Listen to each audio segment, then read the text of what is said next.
दोस्तों, अगर मैं आपसे कहूं कि अमलपुर गांव की गौरी ने एक सांप के बच्चे को जन्म दिया, सुनने में अजीब लगेगा आपको, पर सच्ची घटना पर आधारित ये कहानी है। चलिए जानते हैं ऐसा क्यों हुआ गौरी के साथ। छोटा सा गांव था अमलपुर, चारों ओर सरसों के खेत, बीच में कच्ची गलियां और गांव के सिरे पर एक पुराना पीपल का पेड़, जिसके नीचे लोग शाम को बैठकर बीड़ी पीते और किस्से सुनाते। उसी गांव में रहती थी गौरी, एक सीधी सादी मेहनती औरत। उसका पति हरिराम खेतों में मजदूरी करता था। दोनों की शादी को 12 साल हो चुके थे, पर घर में किलकारी नहीं गूंजी थी। गौरी की गोद सूनी थी और यही बात गांव की औरतों की फुसफुसाहट का कारण। कोई कहता पिछले जन्म का पाप है, कोई ताना मारता इसकी किस्मत ही बांझ है। हरिराम चुप रहता, पर गौरी रातों को तकिए में मुंह दबाकर रोती। गांव के बाहर एक घना जंगल था, जिसे लोग नागवन कहते थे कि वहाँ पुराने समय से नाग देवता का वास है। कोई भी बिना वजह उधर नहीं जाता था, पर जिस दिन गौरी ने 12वीं बरसी की पूजा की, उसी रात उसने फैसला कर लिया, अगर माँ बनना पाप है तो मैं यह पाप सह लूंगी, उसने खुद से कहा। अगली सुबह वह जंगल की ओर निकल पड़ी, हाथ में दूध से भरा लोटा, माथे पर हल्दी कुमकुम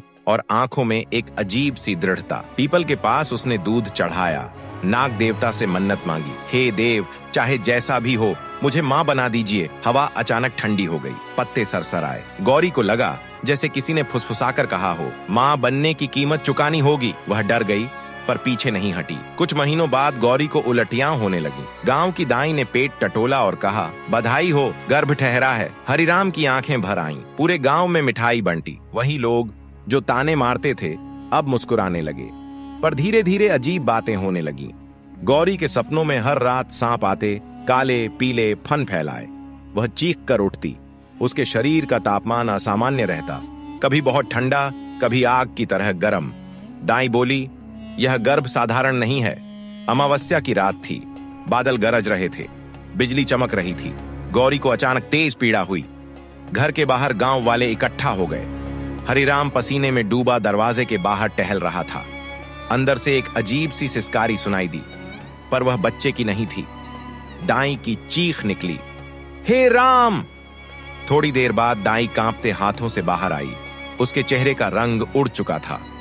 यह बच्चा नहीं है, उसने फुसफुसाकर कहा। हरिराम अंदर दौड़ा। गौरी बेहोश पड़ी थी। उसके पास कपड़े में लिपटा हुआ कुछ हिल रहा था।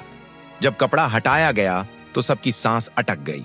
वह सांप का बच्चा था, चमकदार आंखें, नुकीला फन और इंसानी बच्चे जैसी कराह। खबर आग की तरह फैल गई। लोग मशालें लेकर इकट्ठा हुए। कोई चिल्लाया, यह अपशकुन है, इसे मार डालो। हरिराम ने आगे बढ़कर कहा, यह मेरा बच्चा है।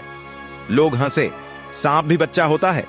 उसी रात गांव के बुजुर्ग पंडित ने कहा, यह नाग देवता का शाप या वरदान है, इसे मारोगे तो गांव जल जाएगा। डर के मारे लोग पीछे हट गए। गौरी को जब होश आया और उसने बच्चे को देखा तो उसने उसे छाती से लगा लिया। यह मेरा है, उसने धीमे से कहा। अजीब बात यह थी कि सांप का बच्चा गौरी के स्पर्श से शांत हो जाता। वह दूध नहीं पीता, पर गौरी के पास लेटा रहता। दिन बीतते गए। बच्चा धीरे धीरे बढ़ने लगा। उसका शरीर इंसानी बच्चे से तेजी से बड़ा होता, पर उसकी आंखों में कोई दुष्टता नहीं थी। एक रात गांव में चोर घुसे। जैसे ही वे गौरी के घर के पास पहुंचे, जमीन से फुफकार की आवाज आई। अगली सुबह 2 चोर मृत पाए गए। उनके शरीर पर सांप के काटने के निशान थे। लोग डर गए, बोले, यह नाग बच्चा गांव की रक्षा कर रहा है या बदला ले रहा है। पंडित ने पुराने ग्रंथ खोले। उसने बताया, कभी अमलपुर में नागों का राज था। इंसानों ने जंगल काटा, नागवन जलाया। नाग देवता ने चेतावनी दी थी, जब मेरी संतान मनुष्य की कोख से जन्म लेगी तब हिसाब पूरा होगा। गौरी कांप उठी। गांव के लोग 2 हिस्सों में बंट गए। कुछ चाहते थे कि बच्चे को नदी में बहा दिया जाए, कुछ कहते थे यही गांव का रक्षक है। उसी रात नागवन से एक विशाल नाग प्रकट हुआ। उसकी आवाज गूंजी, समय आ गया है। उसने कहा कि बच्चे को नागवन लौटना होगा, तभी गांव बचेगा। गौरी रोती रही। उसने बच्चे को आखिरी बार सीने से लगाया। तू जहां भी रहे खुश रहना, उसने कहा। बच्चे ने पहली बार इंसानी आवाज में फुसफुसाया, मां, और वह नागवन में विलीन हो गया। उस दिन के बाद गांव में कोई आपदा नहीं आई। खेत लहलहाने लगे।